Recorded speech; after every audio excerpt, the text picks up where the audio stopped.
Students, आज हम पढ़ेंगे राष्ट्रीय संघ की उत्पत्ति एवं विकास का आलोचनात्मक वर्णन करें। ये आपकी पॉलिटिकल साइंस का चैप्टर 1 है BA 6 सेम का। शुरू करते हैं। पहले भूमिका। प्रथम विश्व युद्ध 1914 से 18 ने विश्व को अत्यंत गहरे संकट में डाल दिया। प्रथम विश्व युद्ध कब हुआ? 1914 से 18 के बीच हुआ था, जिसके बाद क्या हुआ? विश्व का गहरा संकट पहुंचा। कैसे पहुंचा? इस युद्ध के परिणाम से भारी जनधन की हानि हुई तथा अंतर्राष्ट्रीय अस्थिरता बढ़ गई। अगर कहीं भी युद्ध होता है तो सबसे पहले क्या होता है? लोगों की मृत्यु होती है, ज़्यादातर धन की हानि होती है। अंतर्राष्ट्रीय मतलब देशों के बीच क्या होता है? विवाद उत्पन्न हो जाता है एक तरफ से। ऐसी स्थिति में विश्व शांति की स्थापना और युद्धों को रोकने के लिए उद्देश्य से एक अंतर्राष्ट्रीय संगठन की आवश्यकता अनुभव की गई। इसी आवश्यकता की पूर्ति के लिए राष्ट्रीय संघ की स्थापना की गई। राष्ट्रीय संघ की स्थापना क्यों की गई? अंतर्राष्ट्रीय शांति बनाए रखने के, और आगे ऐसा कोई भी विषय में युद्ध ना हो, इसके लिए। अब इसकी हम उत्पत्ति के कारण करते हैं।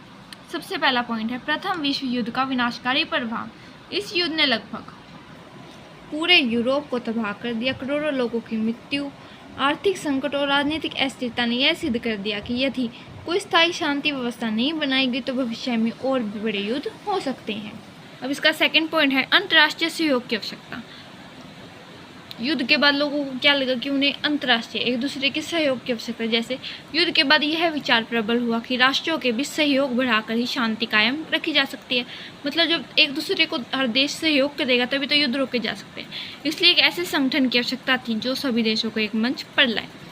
युद्ध के बाद यह विचार प्रबल हुआ कि राष्ट्रों के बीच सहयोग को बढ़ाकर ही शांति कायम रखी जा सकती, इसलिए एक ऐसे संगठन की आवश्यकता थी जो सभी देशों को एक मंच पर लाए। वुडरो विल्सन के 14 सूत्र, ये थर्ड पॉइंट है। वुडरो विल्सन कौन था? अमेरिका का राष्ट्रपति था। अमेरिकी राष्ट्रपति वुडरो विल्सन ने 1918 में अपने 14 सूत्रों में स्पष्ट रूप से एक अंतर्राष्ट्रीय संस्था की स्थापना का प्रस्ताव रखा। उनका मानना था कि सामूहिक सुरक्षा के माध्यम से विश्व शांति संभव है। अगला पॉइंट है वर्साई की संधि। यह संधि जर्मनी के लिए कठोर थी। इससे असंतोष पैदा हुआ। यही असंतोष आगे चलकर द्वितीय विश्व युद्ध का कारण बना। जो ये वर्साई की संधि थी उसने किस लिए? जर्मनी से बदला लेने के लिए लागू की थी। इसलिए यह संधि क्या है? जर्मनी के लिए कठोर थी। उनके लिए क्या कठोर थी? इससे असंतोष पैदा हुआ। यही असंतोष आगे चलकर क्या? द्वितीय विश्व युद्ध का कारण बना। इसी प्रकार राष्ट्रीय संघ की नींव ही असमानता और बदले की भावना पर रखी गई। वर्साई की जो संधि थी वो क्या? जर्मनी के खिलाफ रखी गई थी, जिससे क्या उनमें असंतोष पैदा हुआ, क्योंकि भेदभाव किया जा रहा था। यही असंतोष आगे चल क्या? दूसरे विश्व युद्ध का कारण बना।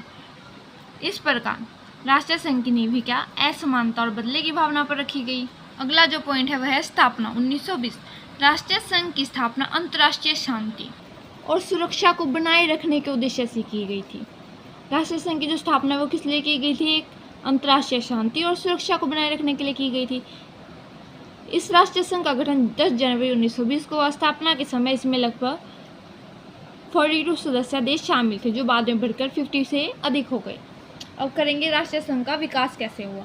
संरचना की जटिलता। राष्ट्रीय संघ का ढांचा लोकतांत्रिक प्रतीत होता था। राष्ट्रीय संघ की संरचना देखने में कैसी लगती थी? लोकतांत्रिक और संतुलित प्रतीत होती थी, परंतु वास्तव में यह काफ़ी जटिल थी। राष्ट्रीय संघ में कई अंग थे: महासभा, परिषद, सचिवालय और स्थायी अंतर्राष्ट्रीय न्यायालय। इतने अधिक अंग होने के कारण निर्णय प्रक्रिया लंबी और जटिल हो जाती थी। महासभा में सभी सदस्यों को समान अधिकार था, लेकिन परिषद में केवल कुछ शक्तिशाली देशों जैसे ब्रिटेन, फ्रांस का प्रभुत्व था। जो इसकी संरचना थी वो क्या थी? जटिल थी। देखने में तो वो लोकतांत्रिक और संतुलित दिखती थी, परंतु वह काफ़ी जटिल थी। इसमें क्या कई अंग थे, जिसके कारण क्या निर्णय की प्रक्रिया लंबी होती थी। महासभा में तो सभी देशों को समान अधिकार प्राप्त था, लेकिन परिषद में सिर्फ शक्तिशाली देशों को प्रभुत्व था। अगला पॉइंट है सामूहिक सुरक्षा का सिद्धांत। सामूहिक सुरक्षा का सिद्धांत यदि किसी क्या है? इसका सिद्धांत यह है कि यदि किसी एक देश पर हमला होगा तो सभी देश मिलकर उसका विरोध करेंगे। समस्या इसमें क्या उत्पन्न हुई कि देशों ने अपने हितों को प्राथमिकता दी।